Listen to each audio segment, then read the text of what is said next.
کیا ریاکاری کے ڈر سے نیکی کو چھوڑنا؟ میں نے آپ کو بتایا کہ کچھ لوگ دوسری ایکسٹریم پہ جا کے کیا کرتے ہیں، بچتے ہوئے اتنی ایکسٹریم پہ چلے جاتے ہیں کہ وہ نیکی کے کام ہی چھوڑ دیتے ہیں۔ یہ بھی ریاکاری کی ایک قسم ہے۔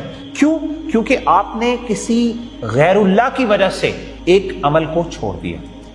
جس طرح، کیونکہ ریاکاری کا جو اطلاق ہے، ریاکاری کا جو کانسیپٹ ہے، وہ صرف ایکشنز کرنے پر اپلائی نہیں ہوتا بلکہ ایکشنز چھوڑنے پر بھی اپلائی ہوتا ہے۔ جیسا کہ برے کام، ایک بندہ مثال کے طور پہ بہت برے کام کرتا ہے لیکن لوگوں کے سامنے وہ نہیں کرتا، لوگوں کو دکھاوے کے سامنے، لوگوں کے سامنے بڑا نیک بن جاتا ہے، تو obviously یہ بھی ریاکاری ہے۔ تو ریاکاری کا اطلاق صرف نیکی کے اعمال کرنے پہ نہیں ہوتا بلکہ اسی طریقے سے اعمال کو چھوڑنے پر بھی ہوتا ہے، کیونکہ ایکسٹرنل انفلوئنس آ گیا۔ جہاں پہ ایکسٹرنل انفلوئنس آ جائے اور خاص طور پہ اللہ کے علاوہ کوئی اور ذات یا کوئی مخلوق یا کوئی چیز وہ آپ پر انفلوئنس کر رہی ہو آپ کی انٹینشن کو، تو وہ چاہے عمل کرنے کی بات ہو چاہے عمل چھوڑنے کی بات ہو، وہ ریاکاری بن جاتی ہے۔ اس لیے بہت اہم ضروری بات ہے کہ لوگوں کی وجہ سے نہ آپ نے کوئی عمل کرنا ہے اور نہ آپ نے کوئی عمل چھوڑنا ہے، آپ نے ایک بہت پرفیکٹ بیلنس کریٹ کرنا ہے۔ امام فضیل بن عیاض رحمہ اللہ بہت بڑے امام ہیں، فرماتے ہیں ترک العمل من اجل الناس ریا، بڑا مشہور ان کا قول۔ وہ کہتے ہیں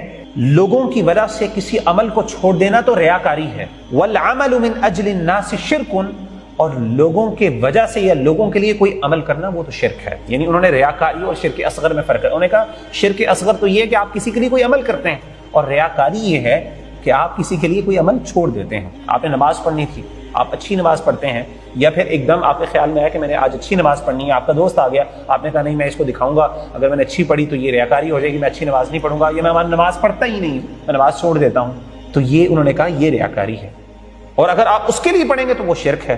پھر فرمایا والاخلاص ان يعافيك منهما، اخلاص یہ ہے کہ آپ اپنے آپ کو ان دونوں سے محفوظ کرتے ہیں۔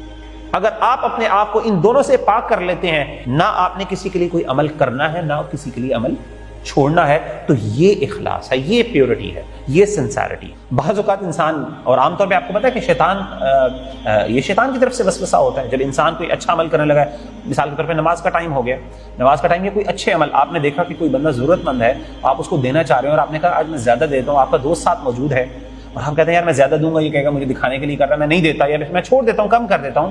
اب یہ شیطان کیا کر رہا ہے؟ شیطان کوشش کر رہا ہے آپ کے کسی طریقے سے یہ عمل آپ سے نہ کروائے، ریاکاری کا ڈر ڈال دیا آپ کے اندر۔ تو یہ بھی شیطان کا بعض اوقات وسوسہ ہوتا ہے، یہ بھی شیطان کا وسوسہ ہے، اگر آپ کو یہ نیکی کے عمل کرنے سے روک دے۔ اذا اتاک الشیطان وانت تصلی، اگر تمہارے پاس نماز کی حالت میں شیطان آئے اور وہ تمہارے دل میں یہ وسوسہ ڈالے تم جو ہے وہ ریاکاری کر رہے ہو، تو پھر کیا کرو؟ فزدھا طولا، تو اس نماز کو لمبا مزید کر لو، شیطان کو اور تکلیف دو اور کیا کرو؟ مزید نماز کو لمبا کرو، زیادہ اچھا پرفارم کرو۔ اگر شیطان کہے کہ تمہارے اندر ریاکاری آ رہی ہے تو تم اس کو تنگ کرنے کے لیے، شیطانی چونکہ وسوسہ ہے تو اس کے اپوزٹ جا کے کیا کرو؟ زیادہ اس عمل کو کرو۔ تو ان ادر ورڈز اگر میں کنکلوڈ کروں، یہ بات ہے سمپل کہ انسان کو نیکی کا عمل چھوڑنا نہیں ہے، انسان کو ورکنگ اس بات پہ نہیں کرنی کہ میں عمل چھوڑوں، انسان کو ورکنگ اپنی اخلاص پہ کرنی ہے۔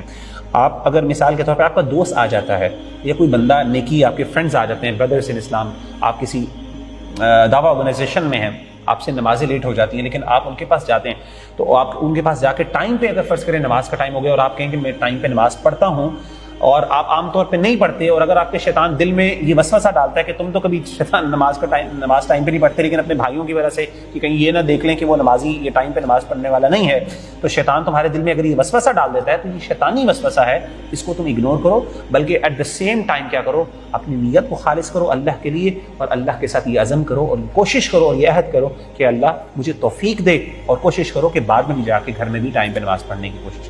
تو ان ادر ورڈز اس کو ایز اے یعنی پازیٹیو انسپریشن کے طور پہ لینا ہے، اس کے بارے میں نیگیٹو نہیں ہونا اتنا کہ انسان اچھا عمل ہی نہ کر سکے۔ دین کی بات پھیلانا صدقہ جاریہ ہے، ثواب کی نیت سے ویڈیو کو شیئر ضرور کیجیے۔ جزاک اللہ۔